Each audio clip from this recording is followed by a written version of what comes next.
Madam Speaker, the President of the United States.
Members of Congress, the President of the United States.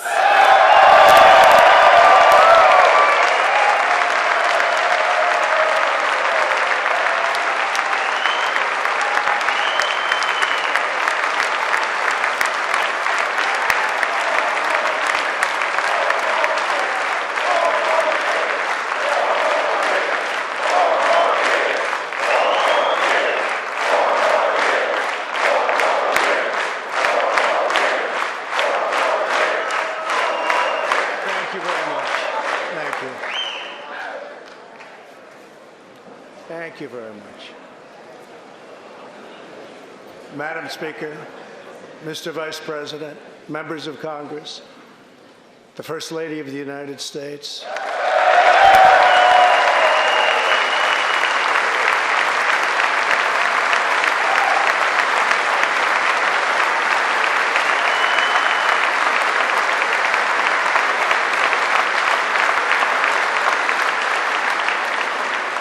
and my fellow citizens, 3 years ago, we launched the Great American Comeback. Tonight, I stand before you to share the incredible results. Jobs are booming, incomes are soaring, poverty is plummeting, crime is falling, confidence is surging, and our country is thriving and highly respected again.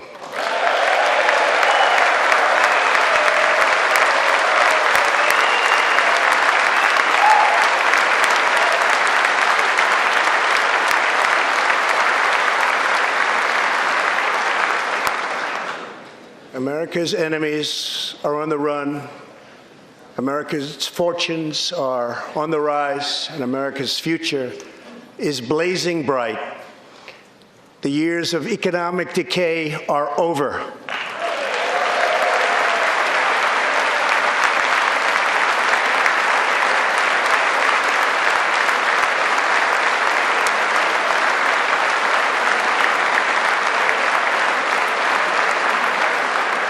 The days of our country being used, taken advantage of, and even scorned by other nations are long behind us.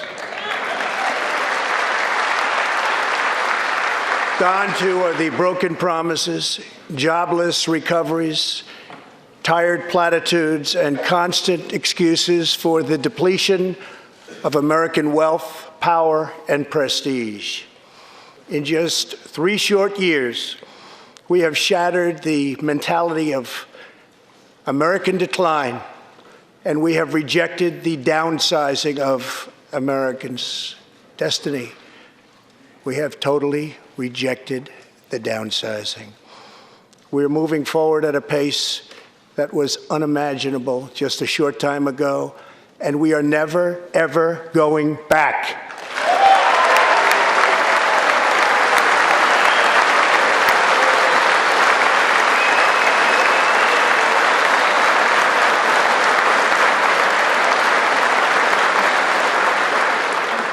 I am thrilled to report to you tonight that our economy is the best it has ever been. Our military is completely rebuilt, with its power being unmatched anywhere in the world, and it's not even close. Our borders are secure. Our families are flourishing. Our values are renewed. Our pride is restored. And for all of these reasons, I say to the people of our great country, and to the members of Congress, the state of our union is stronger than ever before.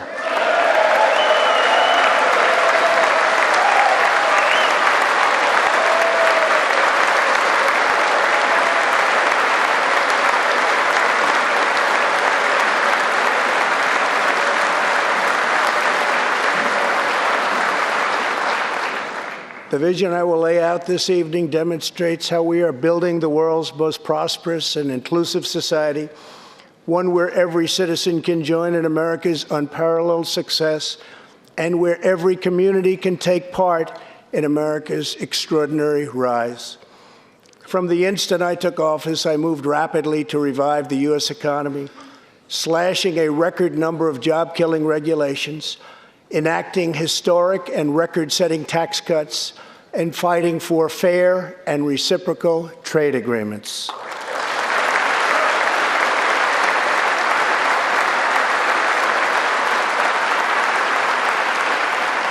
Our agenda is relentlessly pro-worker, pro-family, pro-growth, and most of all, pro-American.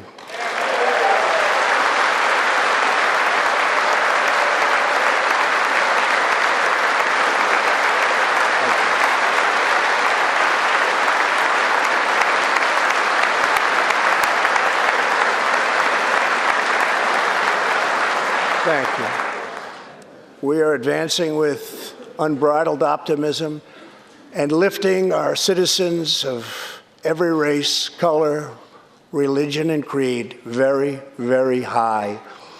Since my election, we have created 7 million new jobs, 5 million more than government experts projected during the previous administration.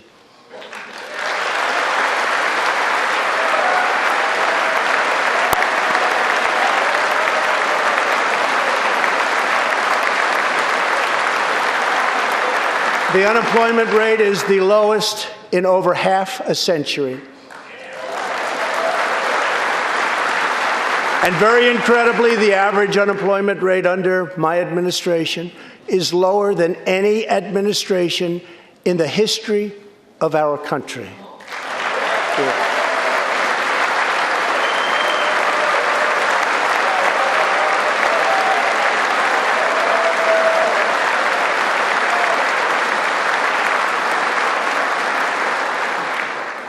If we hadn't reversed the failed economic policies of the previous administration, the world would not now be witnessing this great economic success.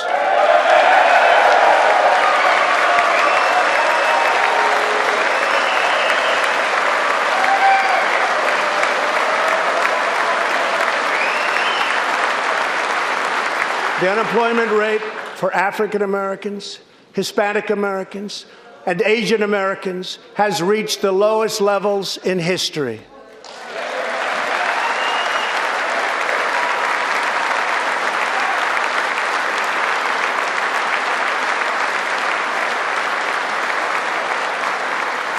African American youth unemployment has reached an all-time low.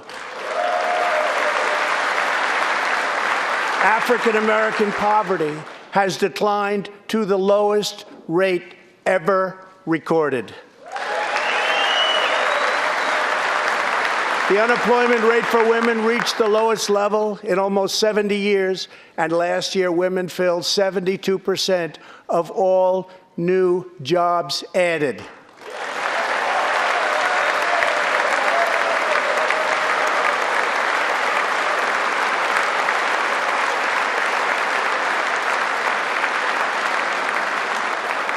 The veterans' unemployment rate dropped to a record low.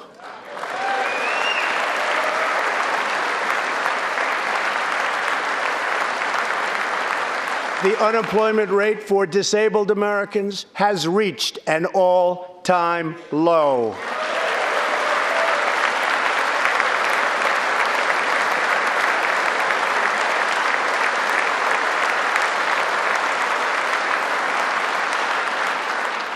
Workers without a high school diploma have achieved the lowest unemployment rate recorded in U.S. history.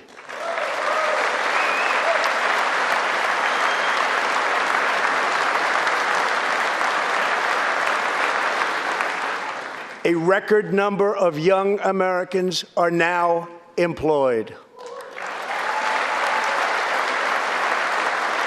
Under the last administration, more than 10 million people were added to the food stamp rolls. Under my administration, 7 million Americans have come off food stamps, and 10 million people have been lifted off of welfare.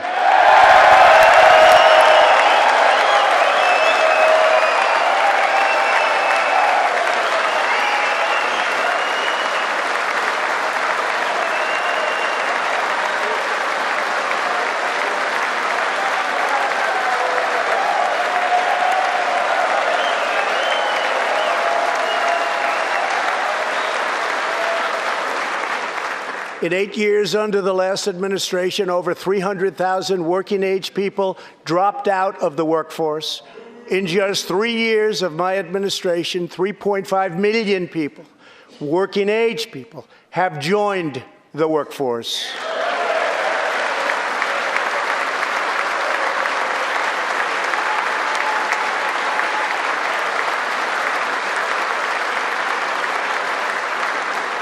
Since my election, the net worth of the bottom half of wage earners has increased by 47%, 3 times faster than the increase for the top 1%.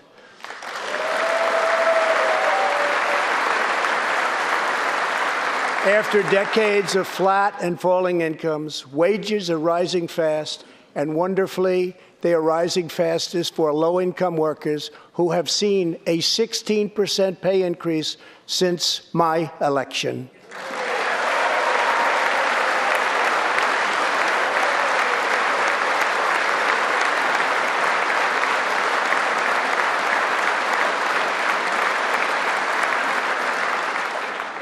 This is a blue-collar boom.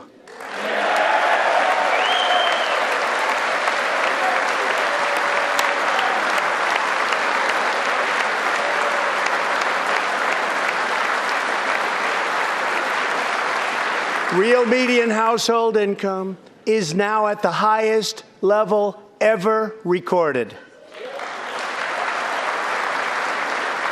Since my election, U.S. stock markets have soared 70%, adding more than $12 trillion to our nation's wealth, transcending anything anyone believed was possible. This is a record.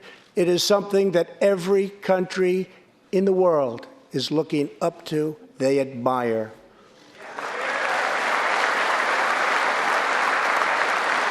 Consumer confidence has just reached amazing new highs. All of those millions of people with 401ks and pensions are doing far better than they have ever done before, with increases of 60, 70, 80, 90, and 100% and even more. Jobs and investments are pouring into 9,000 previously neglected neighborhoods, thanks to Opportunity Zones, a plan spearheaded by Senator Tim Scott as part of our great Republican tax cuts.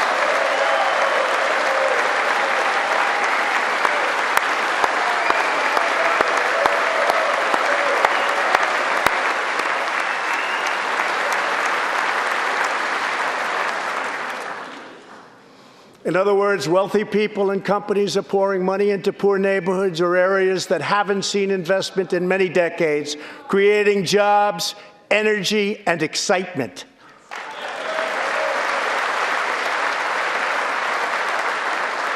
This is the first time that these deserving communities have seen anything like this. It's all working. Opportunity Zones are helping Americans like Army veteran Tony Rankins from Cincinnati, Ohio. After struggling with drug addiction, Tony lost his job, his house, and his family. He was homeless. But then Tony found a construction company that invests in Opportunity Zones. He is now a top tradesman, drug-free, reunited with his family, and he is here tonight.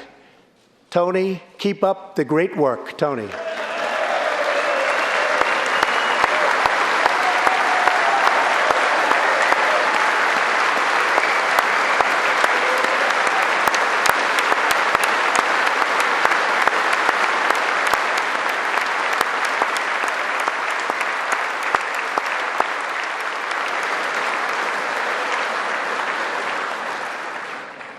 Thank you, Tony. Our roaring economy has, for the first time ever, given many former prisoners the ability to get a great job and a fresh start. This second chance at life is made possible because we passed landmark criminal justice reform into law.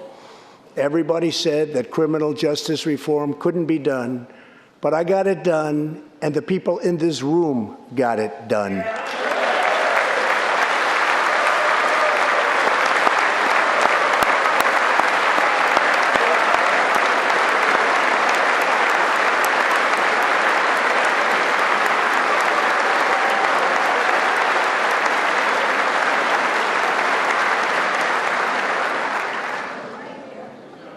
Thanks to our bold regulatory reduction campaign, the United States has become the #1 producer of oil and natural gas anywhere in the world, by far.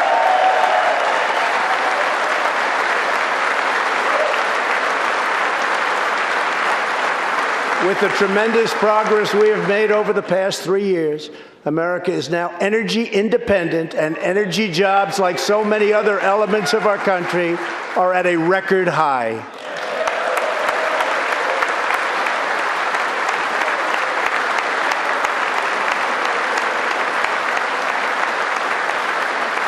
We are doing numbers that no one would have thought possible just 3 years ago. Likewise, we are restoring our nation's manufacturing might, even though predictions were, as you all know, that this could never, ever be done.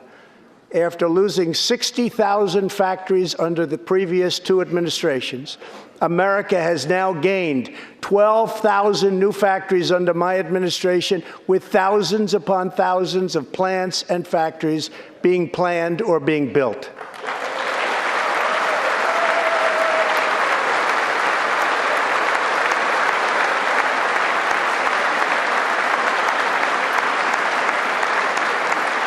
companies are not leaving. They are coming back to the USA.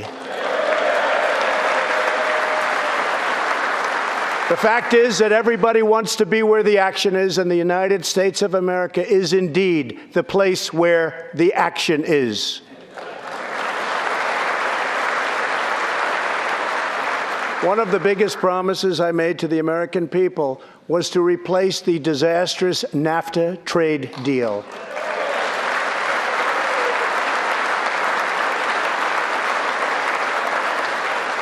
In fact, unfair trade is perhaps the single biggest reason that I decided to run for president. Following NAFTA's adoption, our nation lost 1 in 4 manufacturing jobs. Many politicians came and went, pledging to change or replace NAFTA, only to do so, and then absolutely nothing happened. But unlike so many who came before me, I keep my promises. We did our job.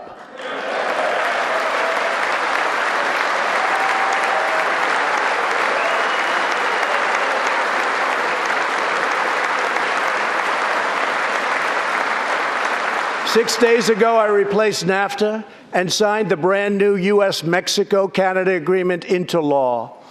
The USMCA will create nearly 100,000 new high-paying American auto jobs and massively boost exports for our farmers, ranchers, and factory workers.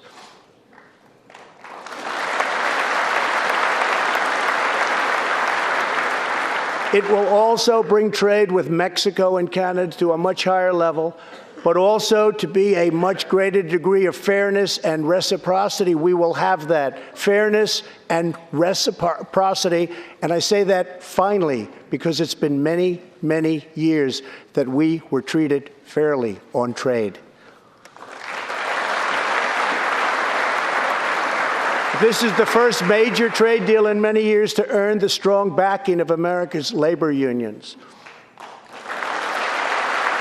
I also promised our citizens that I would impose tariffs to confront China's massive theft of America's jobs. Our strategy has worked. Days ago, we signed the groundbreaking new agreement with China that will defend our workers, protect our intellectual property, bring billions and billions of dollars into our treasury, and open vast new markets for products made and grown right here in the USA.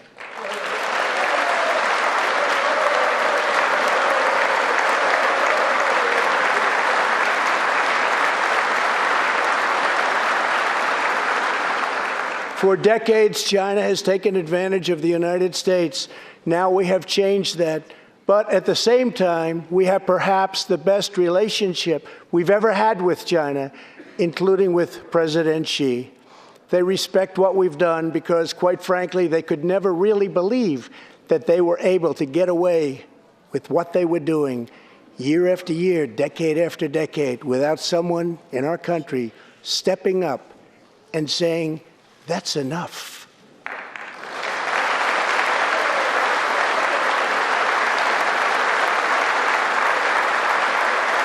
Now we want to rebuild our country, and that's exactly what we're doing. We are rebuilding our country.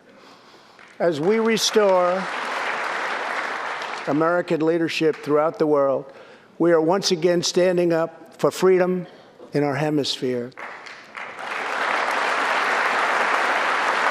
That's why my administration reversed the failing policies of the previous administration on Cuba.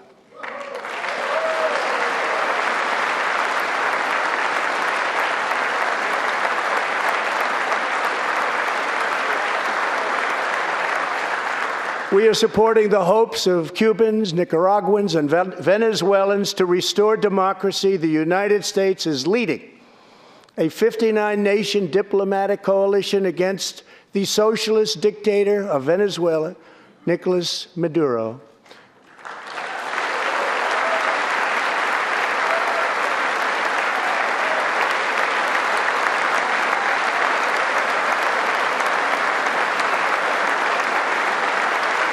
Maduro is an illegitimate ruler, a tyrant who brutalizes his people, but Maduro's grip on tyranny will be smashed and broken. Here this evening, He's a very brave man who carries with him the hopes, dreams, and aspirations of all Venezuelans. Joining us in the gallery is the true and legitimate president of Venezuela, Juan Guaido. Mr. President, please take this message back to your homeland.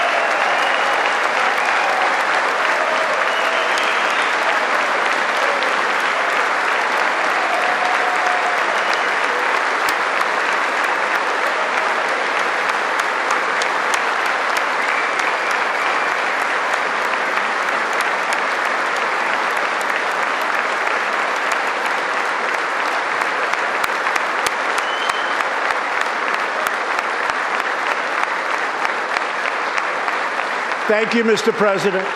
Great honor. Thank you very much. Please take this message back that all Americans are united with the Venezuelan people in their righteous struggle for freedom. Thank you very much, Mr. President.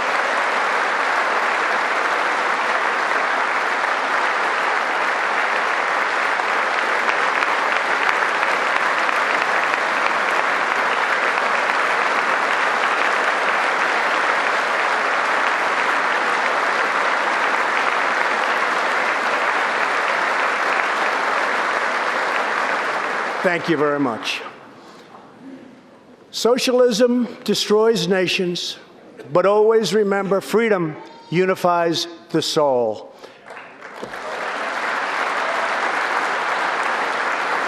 To safeguard American liberty, we have invested a record-breaking $2.2 trillion in the United States military.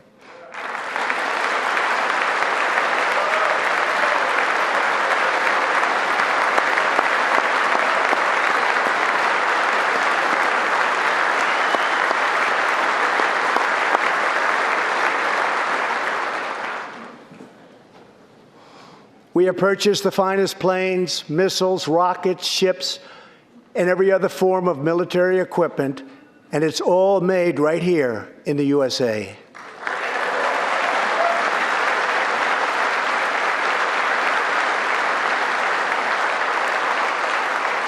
We are also getting our allies, finally, to help pay their fair share.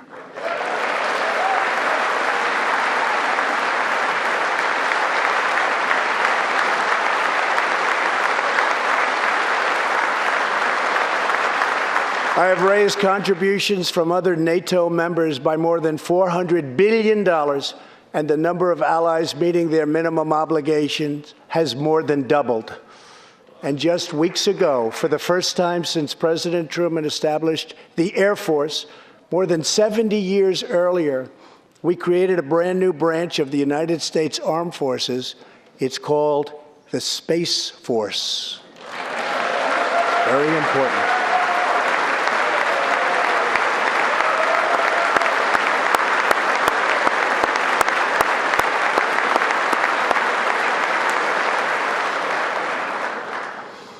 In the gallery tonight, we have a young gentleman, and what he wants so badly, 13 years old, Ian Lawnfay.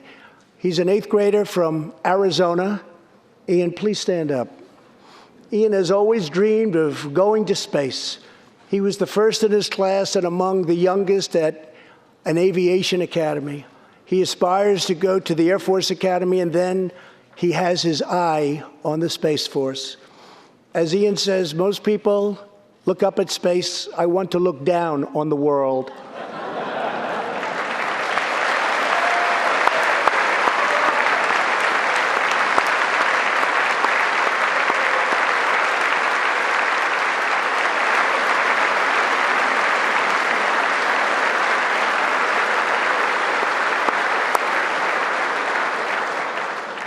But sitting behind Ian tonight is his greatest hero of them all. Charles McGee was born in Cleveland, Ohio, 1 century ago.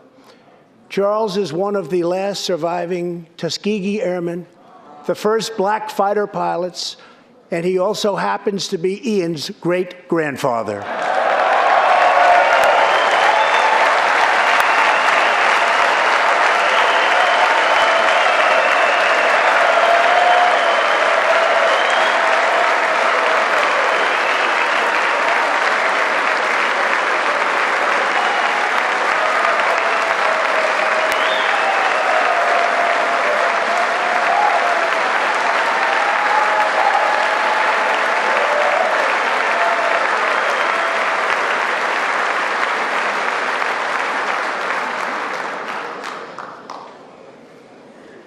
incredible story. After more than 130 combat missions in World War II, he came back home to a country still struggling for civil rights and went on to serve America in Korea and Vietnam. On December 7th, Charles celebrated his 100th birthday.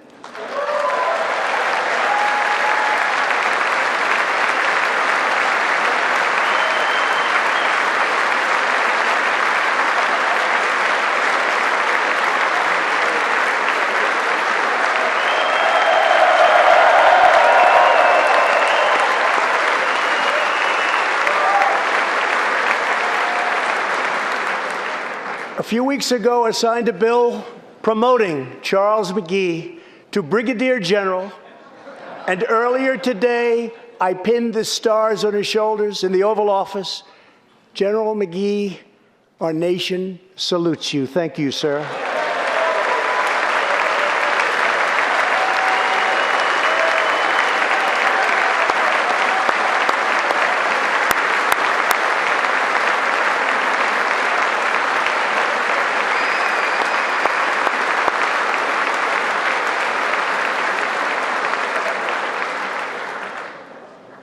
From the Pilgrims to the founders, from the soldiers at Valley Forge to the marchers at Selma, and from President Lincoln to the Reverend Martin Luther King, Americans have always rejected limits on our children's future. Members of Congress, we must never forget that the only victories that matter in Washington are victories that deliver for the American people.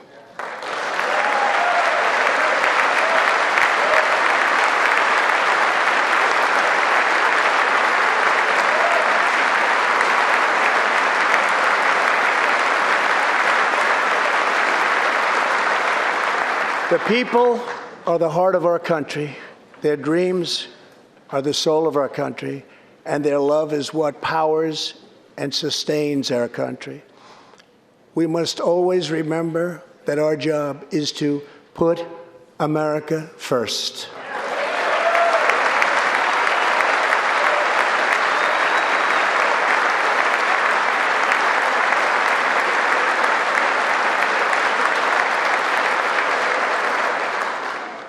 The next step forward in building an inclusive society is making sure that every young American gets a great education and the opportunity to achieve the American dream. Yet for too long, countless American children have been trapped in failing government schools. To rescue these students, 18 states have created school choice in the form of opportunity scholarships. The programs are so popular that tens of thousands of students remain on a waiting list. One of those students is Janiyah Davis, a fourth grader from Philadelphia. Janiyah.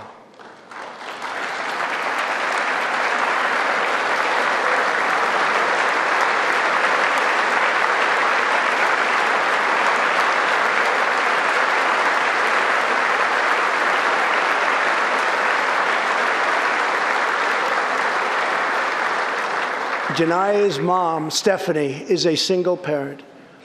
She would do anything to give her daughter a better future. But last year, that future was put further out of reach when Pennsylvania's governor vetoed legislation to expand school choice to 50,000 children. Janiyah and Stephanie are in the gallery. Stephanie, thank you so much for being here with your beautiful daughter. Thank you very much.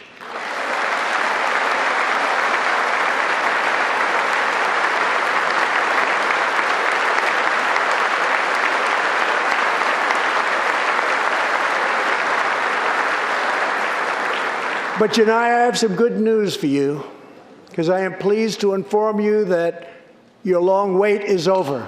I can proudly announce tonight that an opportunity scholarship has become available. It's going to you, and you will soon be heading to the school of your choice.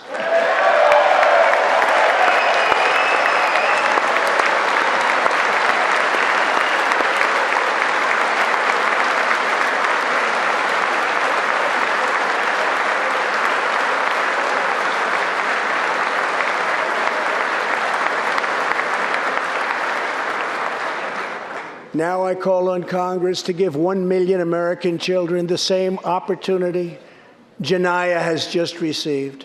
Pass the Education Freedom Scholarships and Opportunities Act, because no parent should be forced to send their child to a failing government school.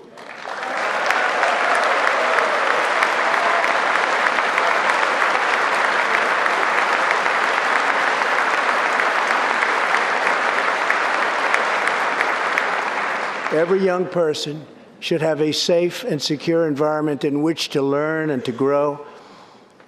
For this reason, our magnificent First Lady has launched the Be Best initiative to advance a safe, healthy, supportive, and drug-free life for the next generation, online, in school, and in our communities. Thank you, Melania, for your extraordinary love and profound care for America's children. Thank you very much.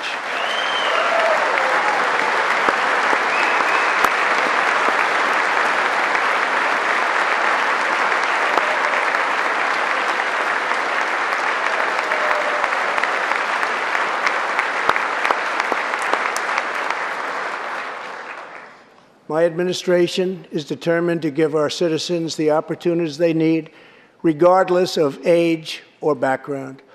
Through our pledge to American workers, over 400 companies will also provide new jobs and education opportunities to almost 15 million Americans. My budget also contains an exciting vision for our nation's high schools.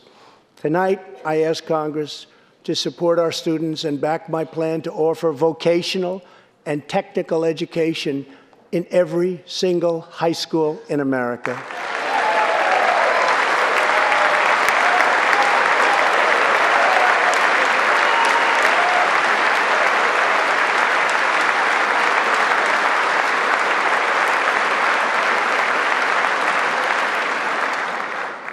To expand equal opportunity, I am also proud that we achieved record and permanent funding for our nation's historically black colleges and universities.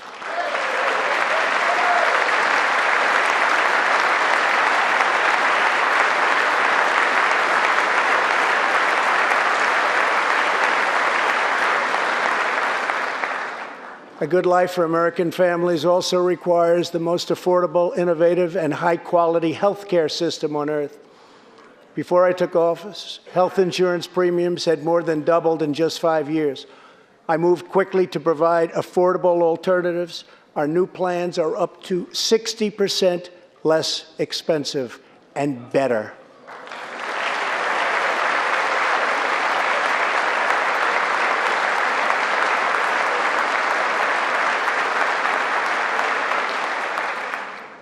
I've also made an ironclad pledge to American families. We will always protect patients with pre-existing conditions.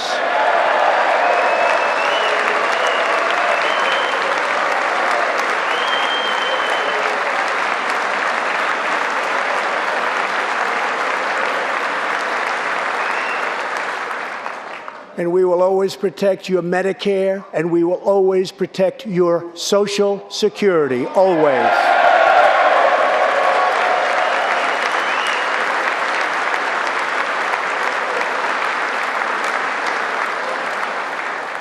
The American patient should never be blindsided by medical bills. That is why I signed an executive order requiring price transparency.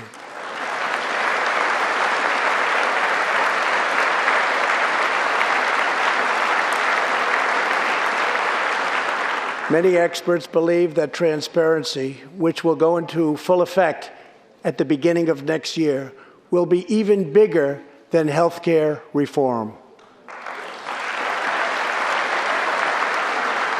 It will save families massive amounts of money for substantially better care.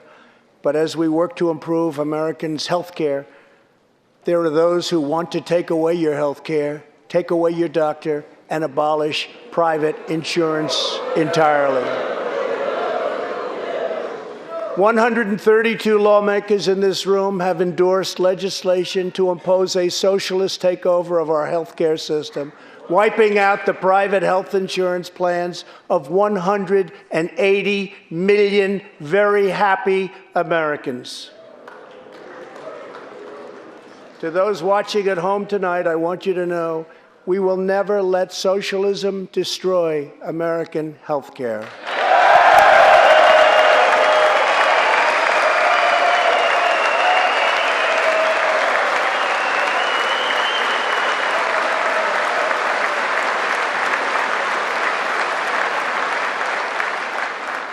Over 130 legislators in this chamber have endorsed legislation that would bankrupt our nation by providing free taxpayer-funded health care to millions of illegal aliens, forcing taxpayers to subsidize free care for anyone in the world who unlawfully crosses our borders.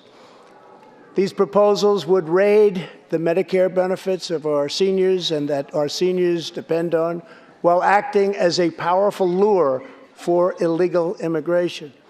That is what is happening in California and other states. Their systems are totally out of control, costing taxpayers vast and unaffordable amounts of money. If forcing American taxpayers to provide unlimited free health care to illegal aliens sounds fair to you, then stand with the radical left. But if you believe that we should defend American patients and American seniors, then stand with me and pass legislation to prohibit free government health care for illegal aliens.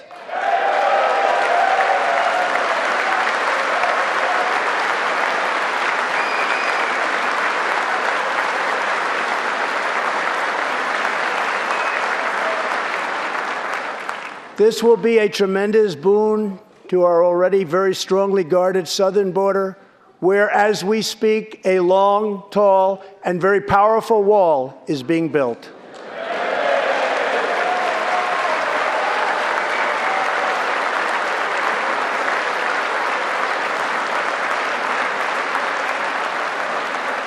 We have now completed over 100 miles and have over 500 miles fully completed in a very short period of time. Early next year, we will have substantially more than 500 miles completed. My administration is also taking on the big pharmaceutical companies. We have approved a record number of affordable generic drugs, and medicines are being approved by the FDA at a faster clip than ever before.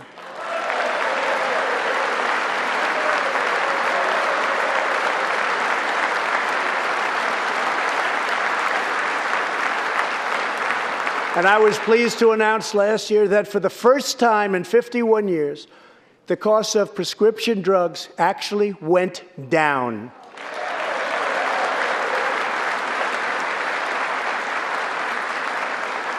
And working together, Congress can reduce drug prices substantially from current levels. I've been speaking to Senator Chuck Grassley of Iowa and others in Congress in order to get something on drug pricing done, and done quickly and properly. I'm calling for bipartisan legislation that achieves the goal of dramatically lowering prescription drug prices. Get a bill on my desk, and I will sign it into law immediately.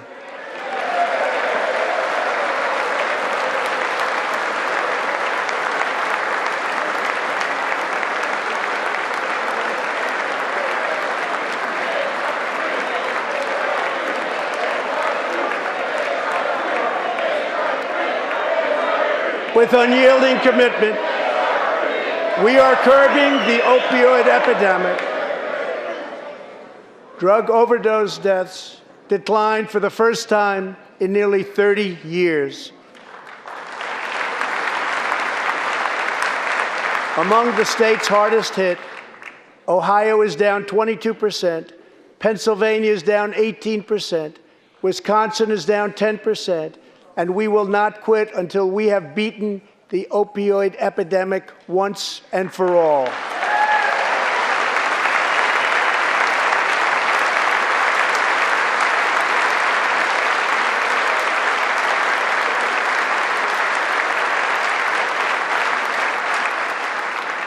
Protecting Americans' health also means fighting infectious diseases.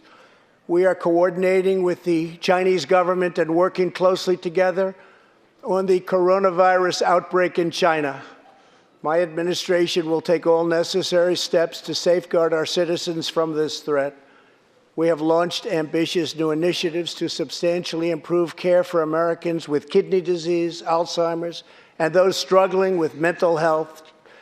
And because Congress was so good as to fund my request, new cures for childhood cancer, and we will eradicate the AIDS epidemic in America by the end of this decade.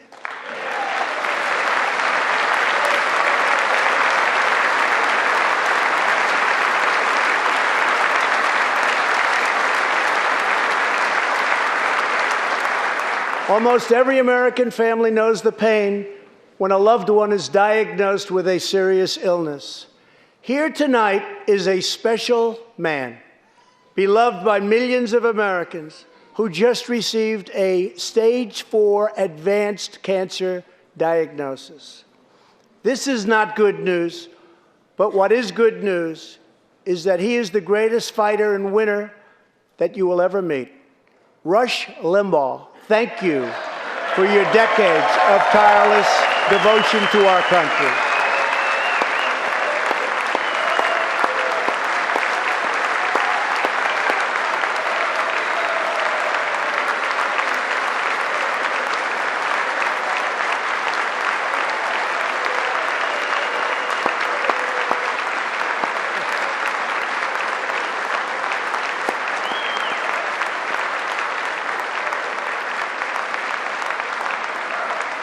And Rush, in recognition of all that you have done for our nation, the millions of people a day that you speak to and that you inspire, and all of the incredible work that you have done for charity, I am proud to announce tonight that you will be receiving our country's highest civilian honor, the Presidential Medal of Freedom.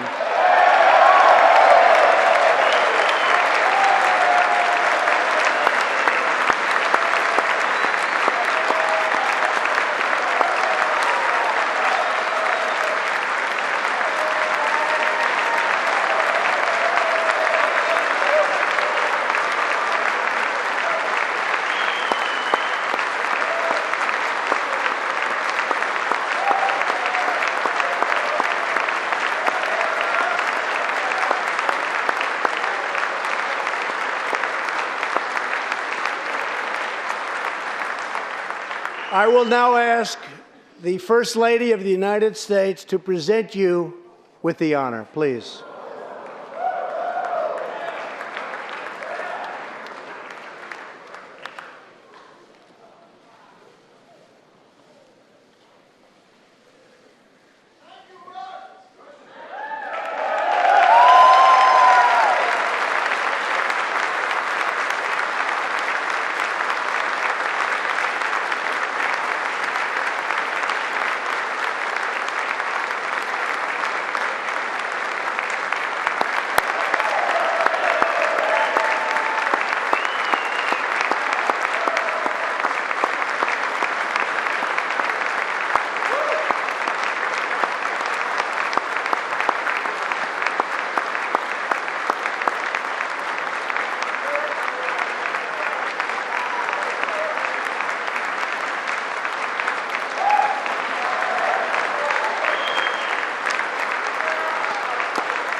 Rush and Catherine, congratulations.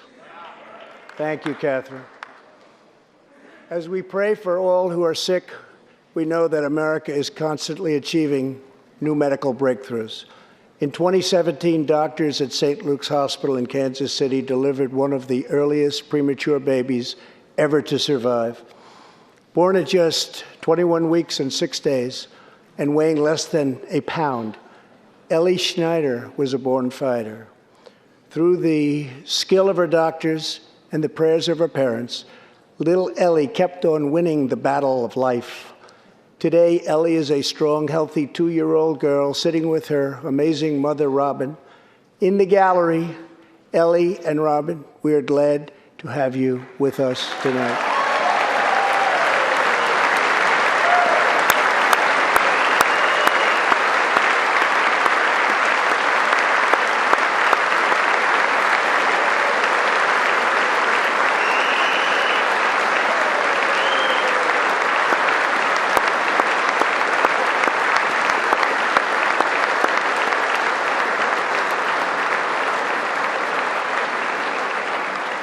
Ellie reminds us that every child is a miracle of life.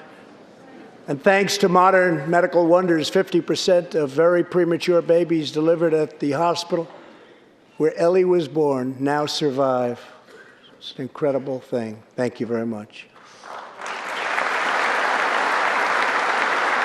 Our goal should be to ensure that every baby has the best chance to thrive and grow just like Ellie. That is why I'm asking Congress to provide an additional $50 million to fund neonatal research for America's youngest patients.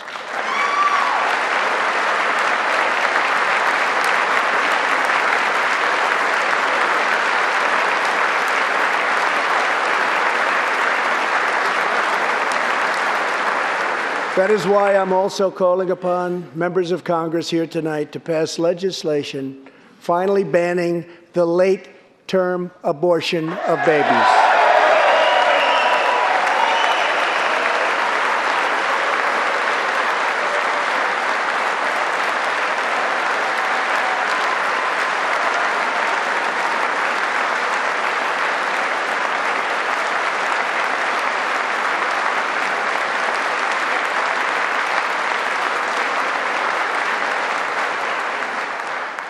Whether we are Republican, Democrat, or Independent, surely we must all agree that every human life is a sacred gift from God.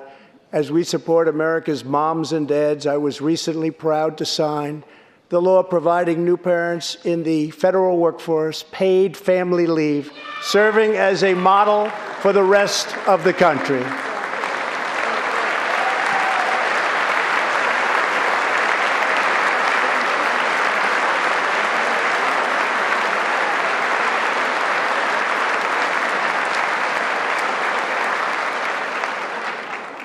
Now I call on Congress to pass the bipartisan Advancing Support for Working Families Act, extending family leave to mothers and fathers all across our nation.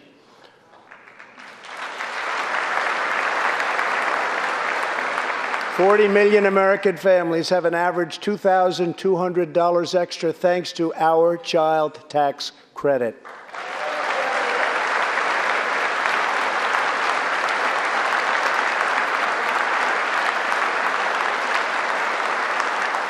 I've also overseen historic funding increases for high-quality child care, enabling 17 states to help more children, many of which have reduced or eliminated their wait lists altogether. And I sent Congress a plan with a vision to further expand access to high-quality child care and urge you to act immediately. To protect the environment, days ago I announced that the United States will join the 1 Trillion Trees Initiative, an ambitious effort to bring together government and private sector to plant new trees in America and all around the world.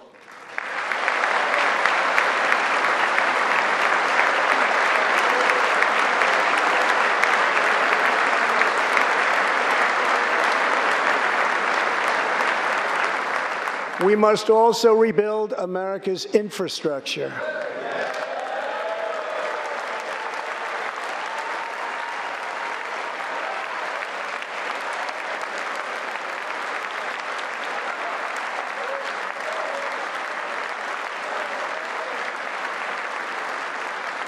I ask you to pass Senator John Barrasso's highway bill to invest in new roads, bridges, and tunnels all across our land. I'm also committed to ensuring that every citizen can have access to high-speed internet, including and especially in rural America.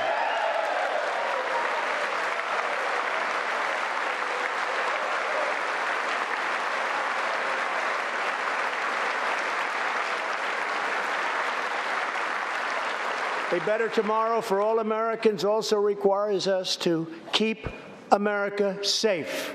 That means supporting the men and women of law enforcement at every level, including our nation's heroic ICE officers.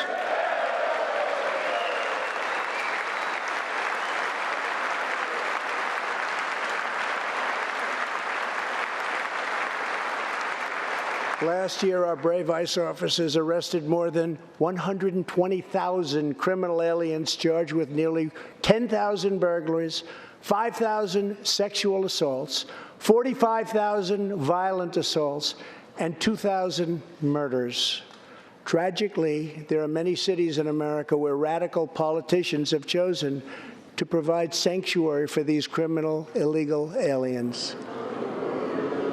In sanctuary cities, local officials order police to release dangerous criminal aliens to prey upon the public instead of handing them over to ICE to be safely removed. Just 29 days ago, a criminal alien freed by the sanctuary city of New York was charged with the brutal rape and murder of a 92-year-old woman. The killer had been previously arrested for assault, but under New York sanctuary policies, he was set free. If the city had honored ICE's detainer request, his victim would still be alive today. The state of California passed an outrageous law declaring their whole state to be a sanctuary for criminal illegal immigrants, a very terrible sanctuary with catastrophic results. Here is just one tragic example. In December 2018, California police detained an illegal alien with 5 prior arrests, including convictions for robbery and assault. But as required by California's sanctuary law, local authorities released him. Days later, the criminal alien went on a gruesome spree of deadly violence. He viciously shot one man going about his daily work. He approached a woman sitting in her car and shot her in the arm and in the chest. He walked into a convenience store and wildly fired his weapon. He hijacked a truck and smashed into vehicles, critically injuring innocent victims. One of the victims is a terrible, terrible situation. Died, 51-year-old American named Rocky Jones. Rocky was at a gas station when this vile criminal fired 8 bullets at him from close range, murdering him in cold blood. Rocky left behind a devoted family, including his brothers, who loved him more than anything else in the world. One of his grieving brothers is here with us tonight. Jody, would you please stand? Jody, thank you.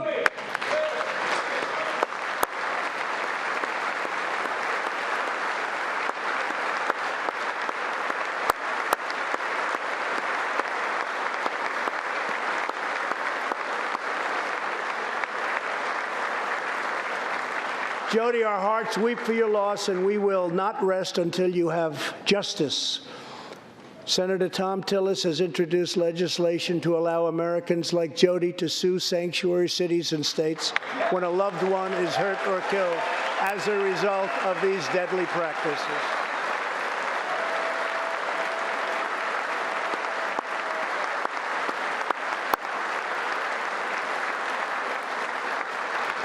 I ask Congress to pass the Justice for Victims of Sanctuary Cities Act immediately. The United States of America should be a sanctuary for law-abiding Americans, not criminal aliens.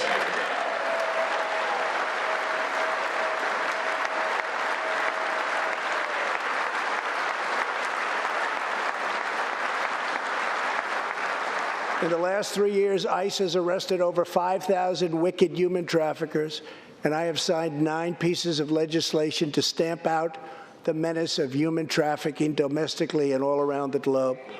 My administration has undertaken an unprecedented effort to secure the southern border of the United States.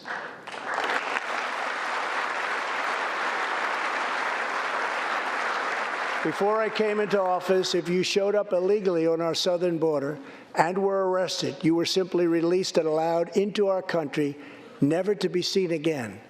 My administration has ended catch and release.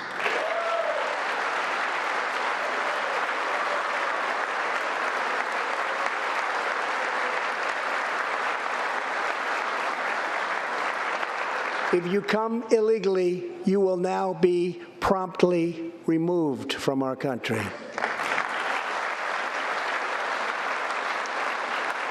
Very importantly, we entered into historic cooperation agreements with the governments of Mexico, Honduras, El Salvador, and Guatemala. As a result of our unprecedented efforts, illegal crossings are down 75% since May, dropping 8 straight months in a row.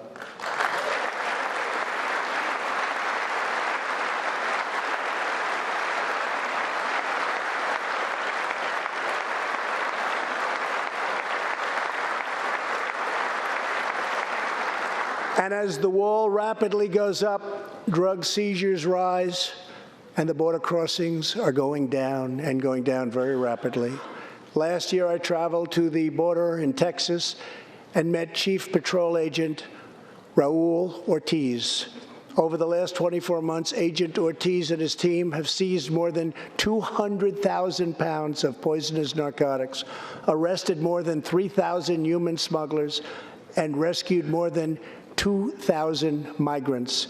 Days ago, Agent Ortiz was promoted to Deputy Chief of Border Patrol, and he joins us tonight. Chief Ortiz, please stand.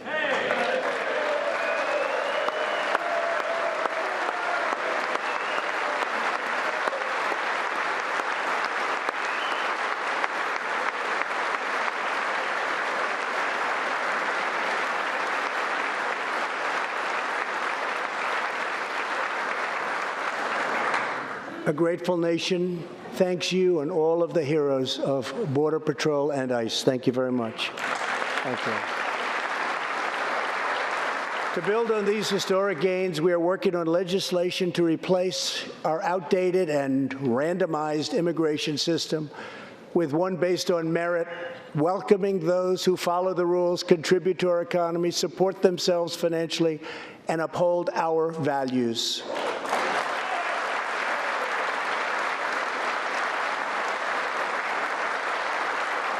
With every action, my administration is restoring the rule of law and reasserting the culture of American freedom.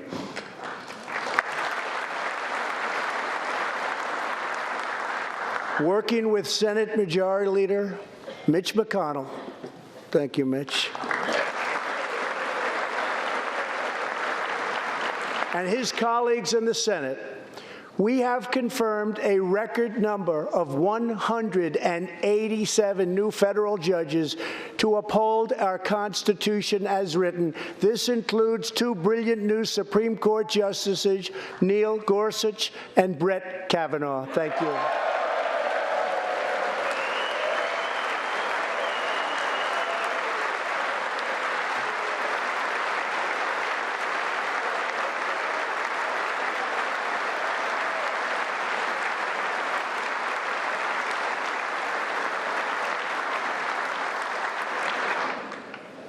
And we have many in the pipeline.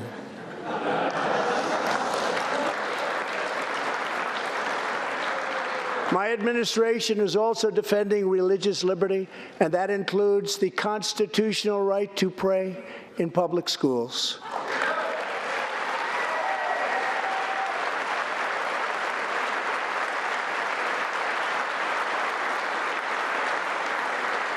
In America, we don't punish prayer.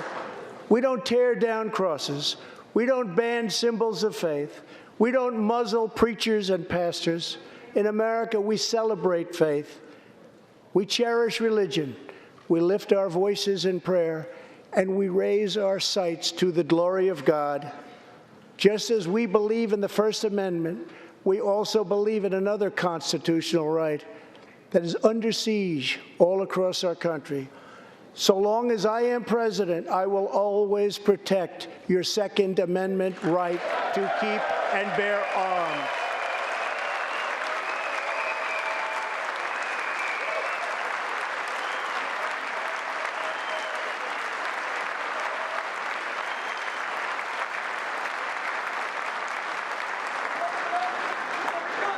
In reaffirming our heritage as a free nation, we must remember that America has always been a frontier nation.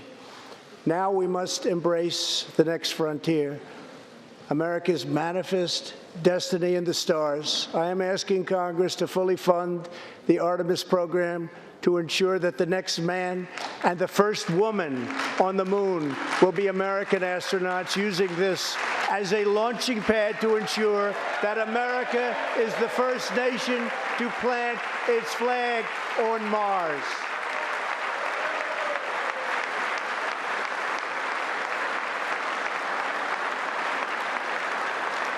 My administration is also strongly defending our national security and combating radical Islamic terrorism.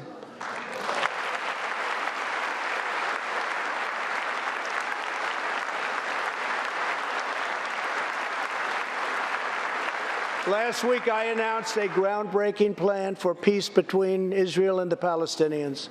Recognizing that all past attempts have failed, we must be determined and creative in order to stabilize the region and give millions of young people the chance to realize a better future. 3 years ago, the barbarians of ISIS held over 20,000 square miles of territory in Iraq and Syria. Today, the ISIS territorial caliphate has been 100% destroyed, and the founder and leader of ISIS, the bloodthirsty killer known as al-Baghdadi, is dead.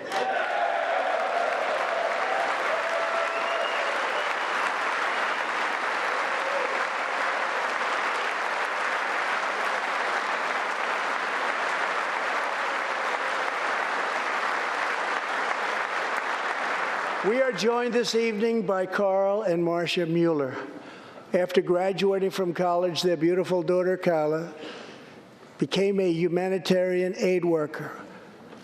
She once wrote, "Some people find God in church, some people find God in nature, some people find God in love. I find God in suffering. I've known for some time what my life's work is, using my hands as tools to relieve suffering." In 2013, while caring for suffering civilians in Syria, Kayla was kidnapped, tortured, and enslaved by ISIS and kept as a prisoner of al-Baghdadi himself. After more than 500 horrifying days of captivity, al-Baghdadi murdered young, beautiful Kayla. She was just 26 years old.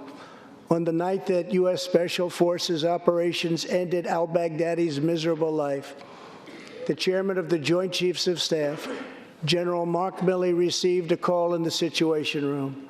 He was told that the brave men of the elite Special Forces team that so perfectly carried out the operation had given their mission a name, Task Force 814. It was a reference to a special day, August 14th, Kayla's birthday.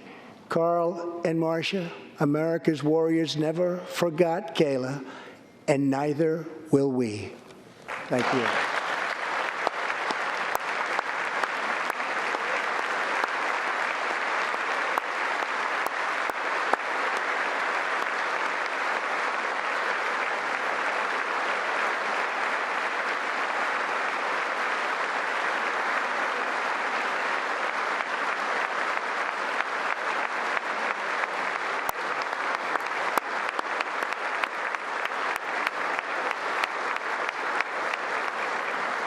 Every day, America's men and women in uniform demonstrate the infinite depth of love that dwells in the human heart.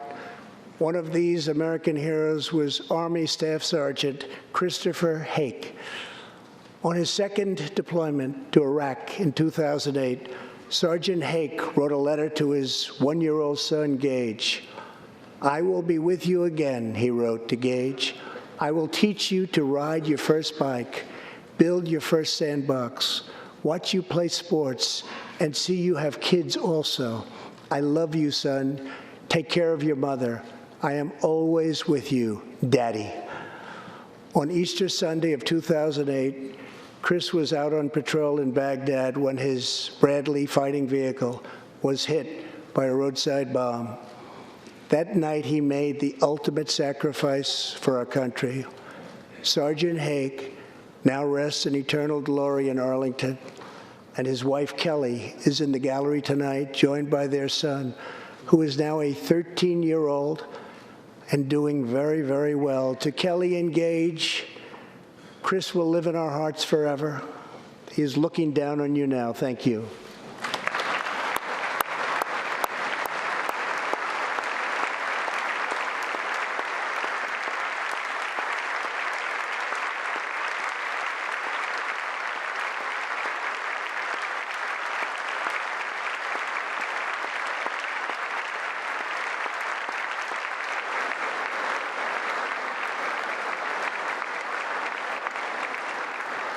Thank you very much. Thank you both very much.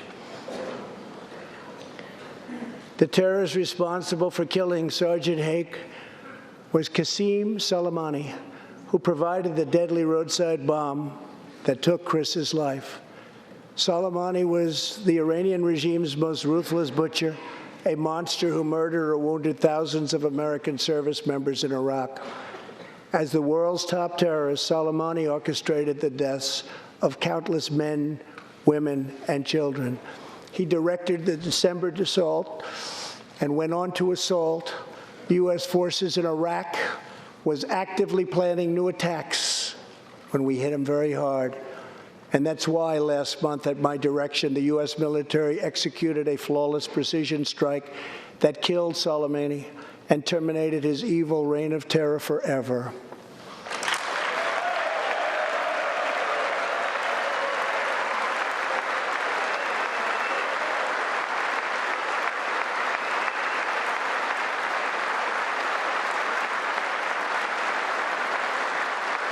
Our message to the terrorists is clear. You will never escape American justice. If you attack our citizens, you forfeit your life.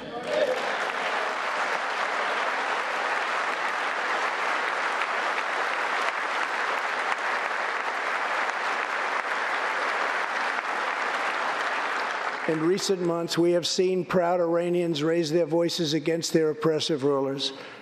The Iranian regime must abandon its pursuit of nuclear weapons, stop spreading terror, death, and destruction, and start working for the good of its own people. Because of our powerful sanctions, the Iranian economy is doing very, very poorly.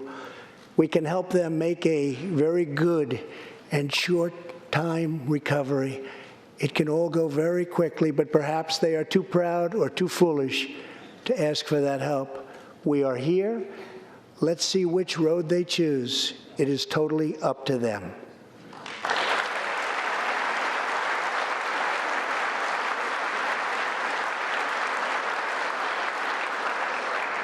As we defend American lives, we are working to end America's wars in the Middle East.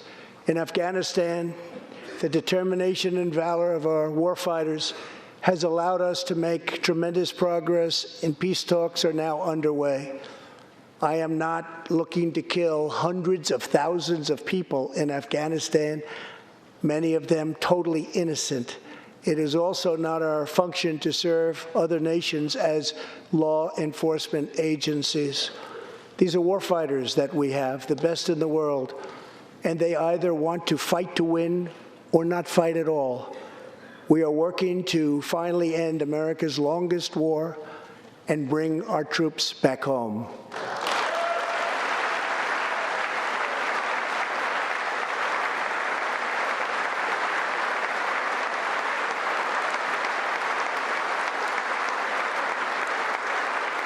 War places a heavy burden on our nation's extraordinary military families, especially spouses like Amy Williams from Fort Bragg, North Carolina, and her two children, 6-year-old Eliana and 3-year-old Rowan. Amy works full-time and volunteers countless hours helping other military families. For the past 7 months, she has done it all while her husband, Sergeant First Class Townsend Williams, is in Afghanistan on his 4th deployment in the Middle East. Amy's kids haven't seen their father's face in many months. Amy, your family's sacrifice makes it possible for all of our families to live in safety and in peace, and we want to thank you. Thank you, Amy.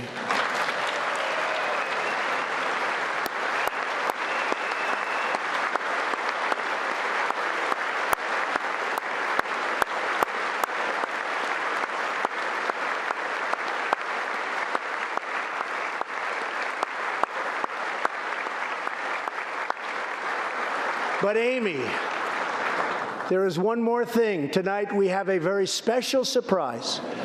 I am thrilled to inform you that your husband is back from deployment. He is here with us tonight, and we couldn't keep him waiting any longer.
Welcome home, Sergeant Williams. Thank you very much.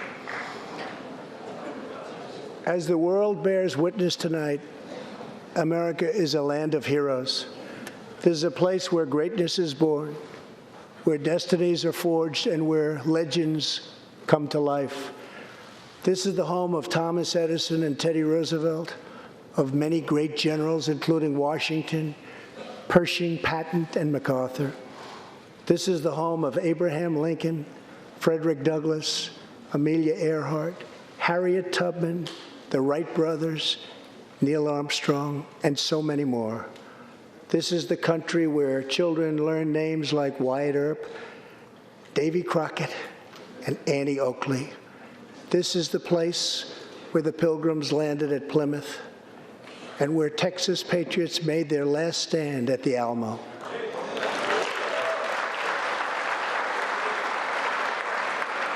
The beautiful, beautiful Alamo. The American nation was carved out of the vast frontier by the toughest, strongest, fiercest, and most determined men and women ever to walk on the face of the earth. Our ancestors braved the unknown, tamed the wilderness, settled the Wild West, lifted millions from poverty, disease, and hunger, vanquished tyranny and fascism, ushered the world to new heights of science and medicine, laid down the railroads, dug out the canals, raised up the skyscrapers, and ladies and gentlemen, our ancestors built the most exceptional republic ever to exist in all of human history, and we are making it greater than ever before.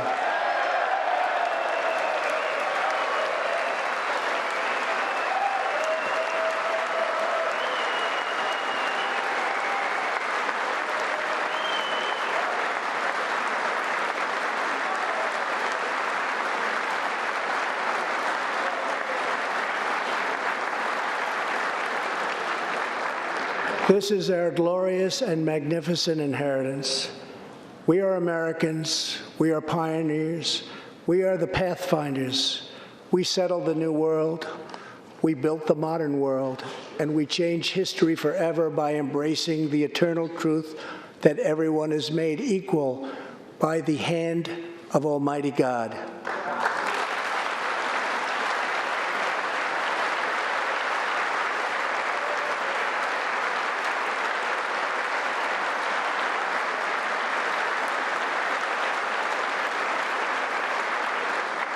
America is the place where anything can happen.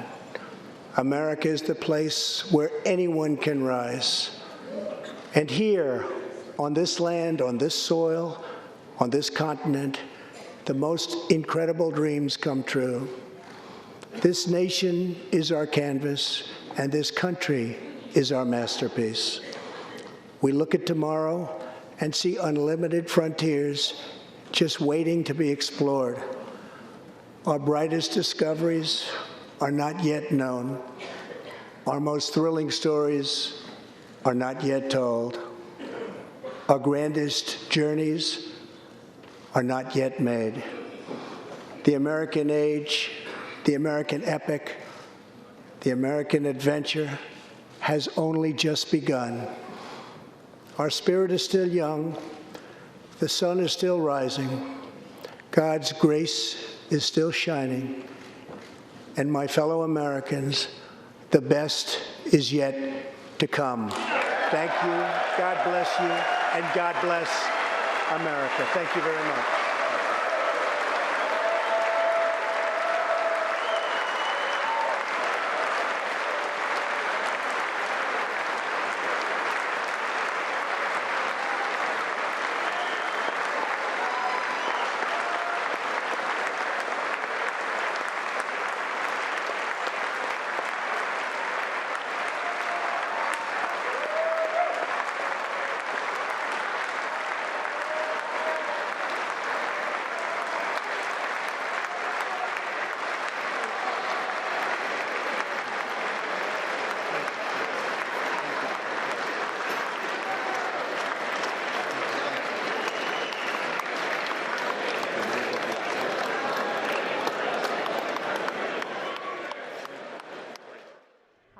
Guys, just want to remind you that this is News Now. We stream 13 hours a day of nonstop news, live events, and of course breaking news that happens across our country. President Trump giving a lot of surprises there to families and friends as he's leaving the House floor after his State of the Union address. We are going to replay in full the whole State of the Union address for you here in just a few moments.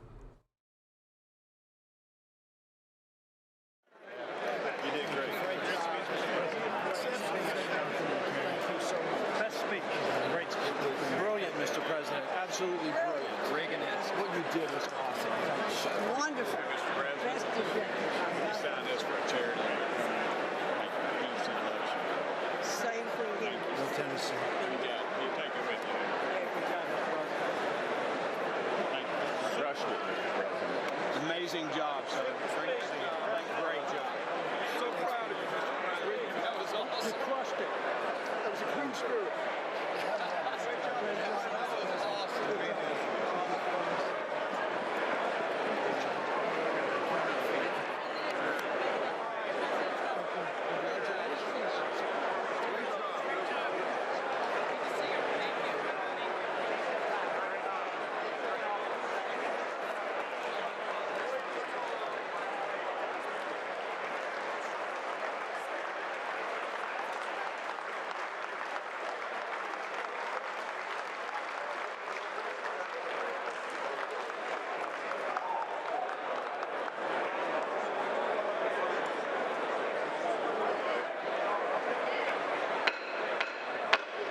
The chair declares the joint session of the two houses now dissolved. Then we go.